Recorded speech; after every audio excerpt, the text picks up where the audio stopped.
అందరికీ నమస్కారం। ఈరోజు మనం చూడబోయే వీడియో నర్రవాడ శ్రీ వేంగమాంబ పేరంటాలు అమ్మవారి ఆలయము। ఇదైతే ఆంధ్రప్రదేశ్లోని నెల్లూరు జిల్లాలో దుత్తలూరు మండలంలో నర్రవాడ అనే గ్రామంలో ఈ వేంగమాంబ తల్లి అమ్మవారి ఆలయం ఉంటుంది। ఇక్కడ అమ్మవారిని పేరంటాలు అమ్మవారిగా పిలుస్తారు। అందుకే శ్రీ వేంగమాంబ పేరంటాలు అమ్మవారి ఆలయంగా ఇది ప్రసిద్ధికెక్కింది। ఇక్కడికి ఎలా రావాలి, ఇక్కడ భక్తులకి దొరికే సదుపాయాలు, చూడాల్సినవి, ఇక్కడి స్థల పురాణము, ఇవన్నీ కూడా పూర్తి వివరాలు ఈ వీడియోలో తెలుసుకుందాం। ముందుగా అమ్మవారి ఆలయాన్ని చూస్తూ ఇక్కడికి ఎలా చేరుకోవాలో మాట్లాడుకుందాం। ఈ ఆలయం అయితే నెల్లూరు జిల్లా కేంద్రం నుంచి 110 కిలోమీటర్ల దూరంలో ఉంటుంది। నెల్లూరు నుంచి పామూరు వెళ్లే మార్గంలో దుత్తలూరు దాటాక నర్రవాడ స్టేజ్ వస్తుంది। మెయిన్ రోడ్డు మీదే హైవే ఉంటుంది। అక్కడ ఒక ఆర్చ్ ఉంటుంది। ఆ ఆర్చ్ నుంచి లోపలికి 2 కిలోమీటర్ల దూరం ప్రయాణిస్తే ఈ ఆలయానికి చేరుకోవచ్చు। ఆ ఆర్చ్ దగ్గర మనకు ఆటోలు అందుబాటులో ఉంటాయి, లేదు దుత్తలూరు జంక్షన్లో కూడా ఆటోలు అందుబాటులో ఉంటాయి। నెల్లూరు నుంచి పామూరు వెళ్లే బస్సు ఎక్కితే డైరెక్ట్గా ఈ జంక్షన్ దగ్గర దిగచ్చు। ఇక ఇక్కడికి ఏ ప్రాంతాన్ని నుంచి ఎలా రావాలి అనేది, మీరు నాకు ఎక్కడి నుంచి రావాలి అనేది ఒక కామెంట్ పెడితే నేను మీకు పూర్తిగా అడ్రస్ వివరిస్తాను। ఇప్పుడు ఈ వేంగమాంబ తల్లి అమ్మవారి గురించి వివరాలను తెలుసుకొని ఆ తర్వాత మిగతా వీడియో చూద్దాము। పూర్వకాలంలో ఈ ప్రాంతాన్ని శ్రీకృష్ణదేవరాయలు గారు పరిపాలిస్తున్న సమయంలో ఈ నర్రవాడ గ్రామానికి సమీపంలో ఉన్న వడ్డెపాలెం గ్రామంలో రేణుకామాత ఆశీస్సులతో పచ్చవ వెంగమనాయుడు శాయమ్మ అనే పుణ్య దంపతులకు ఈ వేంగమాంబ అమ్మవారు జన్మిస్తారు। వేంగమాంబ తల్లి చిన్నతనం నుంచే దైవభక్తితో పెద్దల పట్ల గౌరవ మర్యాదలతో పెరగసాగారు। ఆవిడ పెరిగి పెద్దయిన తర్వాత ఇదే గ్రామానికి చెందిన గురవయ్య వీరుడు గారికిచ్చి వివాహం జరిపిస్తారు। వివాహం అయిన తర్వాత కూడా వెంగమాంబ తల్లి దంపతులు అటు అత్తింట ఇటు పుట్టింట అన్ని చోట్ల కూడా గౌరవ మర్యాదలతో మెలుగుతూ పేరు ప్రతిష్టలు తీసుకొస్తూ ఉంటారు। ఆ సమయంలో ఈ ప్రాంతంలో కొంత కరువు వచ్చి వర్షాలు పడకపోతే అమ్మవారు రేణుకా తల్లిని ప్రార్థించి ఈ ప్రాంతంలో వర్షాలు కురిపిస్తారు। అలా ఇక్కడి వారి దాహార్తిని తీర్చటం వలన ఇక్కడ ఉన్న హరిజనులు కొంతమంది ఈ వేంగమాంబ తల్లికి తమ గుర్తుగా ఒక నేత చీర, పసుపు చీర నేసి ఇస్తారు। ఆ పసుపు చీరని అమ్మవారు తన పూజ గదిలో భద్రపరుచుకొని వారికి గౌరవం కల్పిస్తారు। ఇలా జరుగుతూ ఉండగా ఒకరోజు వెంగమాంబ తల్లి తన స్నేహితులు భర్తతో కలిసి ఇక్కడికి సమీపంలో ఉన్న దొడ్డాకొండ మీద పశుగ్రాసం సేకరించడానికి వెళ్ళి అక్కడ పశుగ్రాసం సేకరిస్తున్న సమయంలో కొంతమంది బందిపోటు దొంగలు వారిని అడ్డగించడంతో అక్కడే ఉన్న గురవయ్య వీరుడు గారు వారితో పోరాడి తరిమి కొడతారు। అలా పారిపోతున్న వారిలో ఒక అతను దొంగచాటుగా విషపు బల్లాన్ని ఈ గురవయ్య వీరుడు గారి మీద విసరడంతో అది తగిలి నేల కొరుగుతున్న గురవయ్య వీరుడు గారు ఆ నొప్పిని భరిస్తూనే ఆ విషపు బల్లాన్ని తిరిగి ఆ దొంగ మీద విసరడంతో అతను కూడా మరణిస్తారు।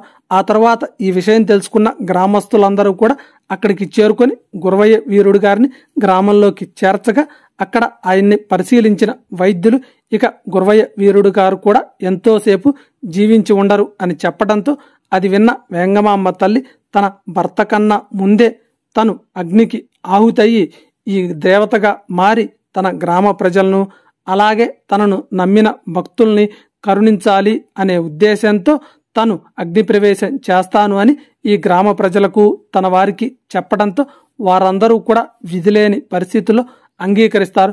ఆ తర్వాత అమ్మవారు నేను అగ్ని ప్రవేశం చేసినా కూడా నా పమిడి చెంగు అలాగే మెట్టెలు, మంగళసూత్రాలు, గాజులు ఇవన్నీ కూడా సజీవంగా చెక్కు చెదరకుండా పైకి వస్తాయి। ఆ తర్వాత వాటిని ఇక్కడ ఉంచి నా ప్రతిమ ప్రతిష్ఠించి నన్ను పూజించండి, నన్ను నమ్మిన వారికి వారి కోరికలన్నీ కూడా నేను తీరుస్తాను అని అమ్మవారు చెప్పి అక్కడే ఒక అగ్నిగుండాన్ని ఏర్పాటు చేయించుకొని ఇక్కడికి సమీపంలో ఉన్న తక్కెళ్ల బావిలో స్నానమాచరించి ఆమెకి హరిజనులు సమర్పించిన పసుపు చీరను ధరించి ఈ అగ్నిగుండంలోనే అమ్మవారు అగ్ని ప్రవేశం చేస్తారు। ఇక్కడ మనం చూస్తూ ఉన్నాం కదా, ఇదే అమ్మవారు అగ్ని ప్రవేశం చేసిన అగ్నిగుండం। ఆ తర్వాత అమ్మవారు అగ్ని ప్రవేశమైన కాసేపటికే గురవయ్య వీరుడు గారు కూడా మరణించడంతో ఆయన్ని కూడా ఇక్కడే అగ్నిగుండంలో దాన సంస్కారాలు చేస్తారు. ఆ తర్వాత కాసేపటికే అమ్మవారు చెప్పినట్లుగా పమిట చెంగు, గాజులు, మెట్టెలు ఇవన్నీ కూడా పైకి వస్తాయి. వాటిని తీసుకొచ్చి ఇక్కడ ప్రతిష్ఠించి అమ్మవారి ఆలయాన్ని నిర్మించి పూజాది కార్యక్రమాలు చేస్తున్నారు. ఈ విధంగా దేవతగా మారి వెంగమాంబ తల్లి తన భక్తులను అనుగ్రహిస్తూ ఉన్నారు. ఇప్పుడు ఇక్కడికి సమీపంలో వడ్డెపాలెం గ్రామం దగ్గర అమ్మవారు తవ్వించిన తక్కెళ్ల బావిని చూద్దాము. ఆ కనిపిస్తూ ఉన్నాయి కదా ఇళ్ళు, ఇది వడ్డెపాలెం గ్రామం. ఈ పక్కనే కొంచెం దూరం పోతే అమ్మవారితో ఇచ్చిన తక్కెళ్ల బావి వస్తుంది. ఇక్కడ ఒక మండపాన్ని ఏర్పాటు చేసి దాంట్లో వెంగమాంబ తల్లి విగ్రహాన్ని కూడా ప్రతిష్ఠించారు. చాలా ప్రశాంతంగా ఉంది ఈ ప్రాంతము. ఈ పక్కనే తక్కెళ్ల బావి కనపడేదే చూస్తున్నారు కదా, చాలా పెద్దగా ఉంది, బాగా లోతుగా కూడా ఉంది. ఎప్పుడో అమ్మవారు ఉన్నప్పుడు టైంలో తవ్విచ్చిన బావి కూడా ఇప్పటికి చెక్కు చెదరకుండా అలాగే ఉంది. దిగుడు బావిలాగా కిందకి దిగడానికి రాళ్లతో మెట్లలాగా కూడా ఏర్పాటు చేశారు. దాంట్లో కొంచెం అడుగున నీళ్లు కూడా ఉన్నాయి. వర్షాలు బాగా పడితే ఇంకా ఎక్కువగా నీరు నిలబడతాయి. చూశారు కదా తక్కెళ్ల బావి కూడా.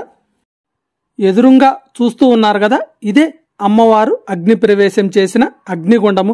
ప్రధాన ఆలయానికి ఎదురుగా ఉంటుంది. ఇక్కడ అమ్మవారికి భక్తులు మొక్కులు తీర్చుకోవటంలో భాగంగా ఎండు కొబ్బరి సమర్పించుకుంటూ ఉంటారు. ఆ ఎండు కొబ్బరిని ఈ అగ్నిగుండం దగ్గరికి తీసుకొచ్చి ఈ గుండంలో వేయగానే ఇక్కడ ఒక దునిలాగా వెలుగుతూ ఉంటుంది. మనకి లోపలికి వెళ్ళి చూస్తే అది అర్థమవుతుంది. ఇక్కడ పక్కన దుకాణాల్లో మనకు ఆ ఎండు కొబ్బరి లభిస్తుంది. అది తీసుకొని ఈ అగ్నిగుండంలో అమ్మవారికి సమర్పించుకోవచ్చు. అలాగే ఈ పరిసర గ్రామాల్లోని ప్రజలు ఎవరైనా నూతన వాహనాలు కొనుగోలు చేసినా లేదా తమ వాహనాలకి పూజ చేయించుకోవడానికి ఇక్కడికి వచ్చి వాహన పూజ చేయించుకుంటూ ఉంటారు. దానికోసం ప్రత్యేకంగా ఇక్కడ వాహన పూజ చేయడానికి ఒక ప్రదేశాన్ని కూడా ఏర్పాటు చేశారు. అలాగే ఇక్కడ అమ్మవారికి ఎక్కువగా పొంగళ్ళని నైవేద్యంగా సమర్పించి వరపడుతూ ఉంటారు. దానికోసం ఇక్కడ ప్రత్యేకంగా ఒక పొంగల్శాలను కూడా ఏర్పాటు చేశారు. ఇక్కడ మనకి అన్ని రకాల సదుపాయాలు అందుబాటులో ఉంటాయి. లోపల గ్యాస్ పొయ్యిలు కూడా వారే సమకూర్చుతారు. అలాగే మనం పొంగల్ వండుకోవటానికి గిన్నెలు అవి ఉంటాయి కదా, అవి కూడా ఇక్కడ పక్కన దుకాణాల్లో మనకి రెంట్కి ఇస్తారు. పోతూ పోతూ వారికి అది తిరిగిస్తే సరిపోతుంది. ఇక బెల్లము, బియ్యము అన్నీ కూడా మనకి ఇక్కడ అందుబాటులోనే ఉంటాయి. మనం ఏమీ కూడా తెచ్చుకోవాల్సిన పని లేదు. ఇక్కడే అమ్మవారికి పొంగల్ సమర్పించి మొక్కు తీర్చుకొని వెళ్ళొచ్చు. అలాగే ఇక్కడికి వచ్చిన భక్తులు తలనీలాలు సమర్పించుకోవటానికి కేశఖండనశాల, అలాగే స్నానం చేయటానికి కోనేరు కూడా ఇక్కడ చాలా బాగుంటుంది. ఇక్కడ దర్శన సమయాలైతే ఉదయం 6:30 నుండి మధ్యాహ్నం 12:30 వరకు, అలాగే సాయంత్రం 3:30 నుండి రాత్రి 7:30 వరకు ప్రతిరోజు కూడా అమ్మవారి దర్శనం ఉంటుంది.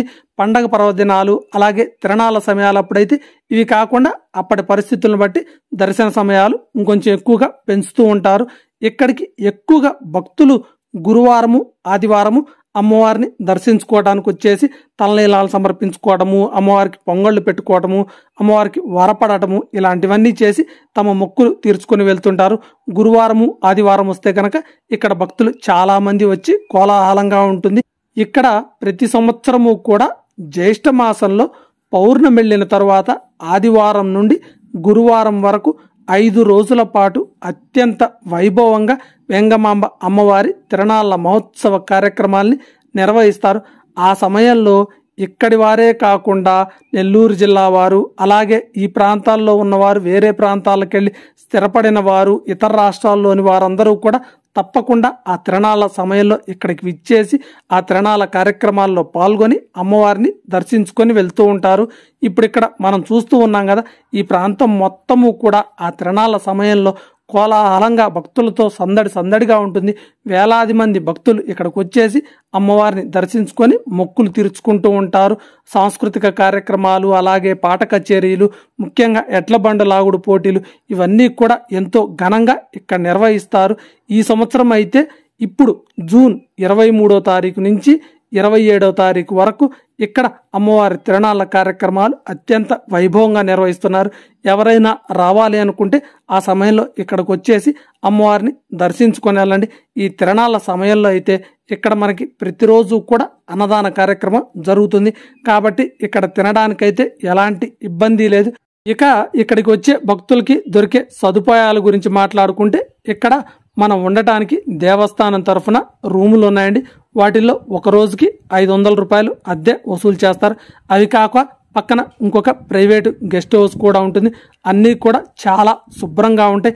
ఇవే కాకుండా ఎవరైనా రూముల్లో కాకుండా విడిగా బయట ఉండి అమ్మవారిని దర్శించుకొని ఇక్కడ నిద్ర చేయాలనుకుంటే అమ్మవారి ఆలయ ప్రాంగణంలో నిద్ర చేయొచ్చు. అలాగే ఆలయ ఆవరణలో దేవస్థానం వారు 2 పెద్ద షెడ్లను నిర్మించారు. వాటిల్లో కూడా మనం చక్కగా నిద్ర చేసి అమ్మవారిని దర్శించుకోవచ్చు.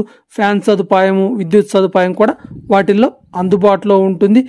ఇక భోజనం అయితేనేమో చిన్న చిన్న దుకాణాలు అయితే ఇక్కడ చాలా ఉంటాయండి. వాటిల్లో మనకి వాటర్ బాటిల్స్, స్నాక్స్, బొమ్మలు ఇలాంటివన్నీ, దేవుడి పటాలు చాలా ఉంటాయి. ఇవి కాకుండా ఒక క్యాంటీన్ కూడా ఉంది. ఇక్కడ ఉదయం పూట మనకి భోజనం అందుబాటులో ఉంటుంది. అలాగే గురువారము, ఆదివారం అయితే దేవస్థానం వారే మధ్యాహ్నం పూట అన్నప్రసాద వితరణ చేస్తూ ఉంటారు. ఇక విడి రోజుల్లో సాయంత్రం పూట ఇక్కడికి నిద్ర చేయడానికి వస్తే భోజనం కావాలి అనుకుంటే ఎదురుగా ఒక హోటల్ ఉంటుంది. వారికి మనం కొంచెం ముందుగా ఎంతమందికి కావాలి అని చెప్తే మనకు తగిన విధంగా వాళ్ళు ఏర్పాట్లు చేస్తారు. లేదు అనుకుంటే దగ్గరలో దుత్తలూరులో మనకి రాత్రి 10 వరకు కూడా భోజన సదుపాయాలు అందుబాటులో ఉంటాయి.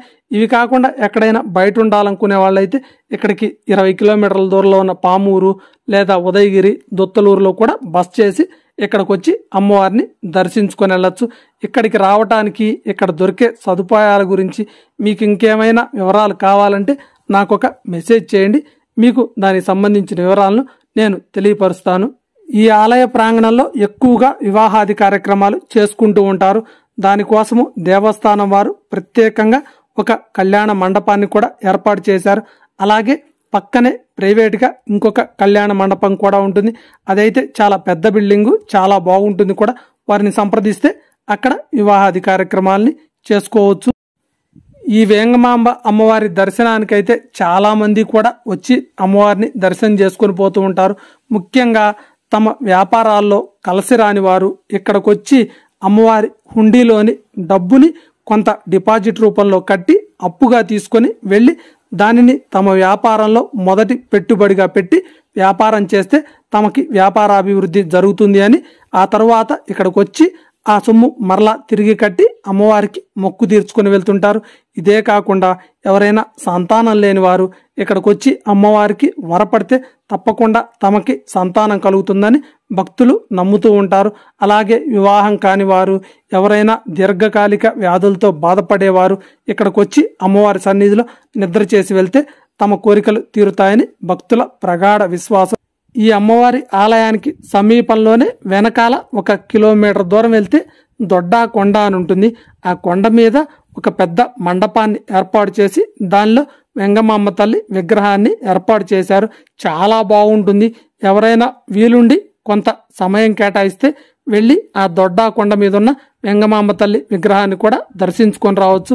అలాగే ఆ కొండ దిగువన కొంత దూరంలో నాగార్పమ్మ తల్లి ఆలయం కూడా ఉంటుంది. రేణుకాయలమ్మ తల్లి, నాగార్పమ్మ తల్లి ఆలయాలు ఉంటాయి. అవి కూడా చాలా బాగుంటాయి. అవి కూడా దర్శించుకొని వెళ్ళండి ఇక్కడికి వచ్చిన వారు.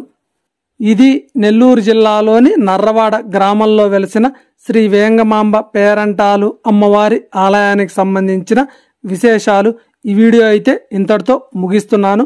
మరో వీడియోలో మళ్ళీ కలుద్దాం.